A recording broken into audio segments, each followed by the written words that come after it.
Бу кыска көпірден мен сенсіз кече алмам. Төшеме тақтасы алтындан олса да. Бір ютум суымны мен сенсіз иче алмам. Этрafım гарк олып су или толса да. Это строки из стихотворения Юнуса Темиркая «Мен сенсыз кече алмам. Мне без тебя не пройти». Яркое произведение поэта о большой любви к своей супруге.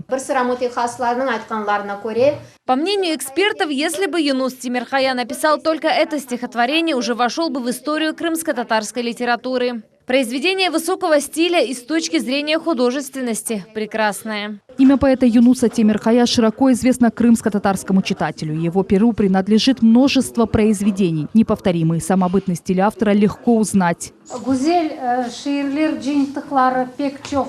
Юнуса Темиркая очень много сборников стихов. Он очень много творил. Сегодня 105 лет со дня его рождения. Почтить память поэта в Крымско-татарской библиотеке имени Исмаила Гаспринского собрались известные поэты, писатели, журналисты, общественные деятели и школьники. Юнус Темиркая внес большой вклад в развитие культуры, искусства и литературы. Он писал прекрасные стихи.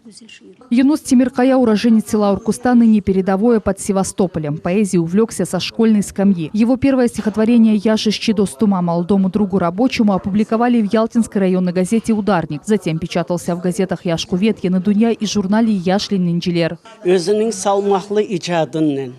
Он один из тех, кто обогатил нашу литературу своим неповторимым творчеством. Он был активным, стремился к творчеству. Он уделял особое внимание не только стихотворению, но и каждому слову. Свою жизнь Юнус Темиркая посвятил не только поэзии, но и педагогике. Он окончил Крымский государственный педагогический институт. Работал учителем и директором школы. Ему были присущи необыкновенная любовь к родному языку и родине. После возвращения в Крым Юнус ага продолжил свой творческий путь.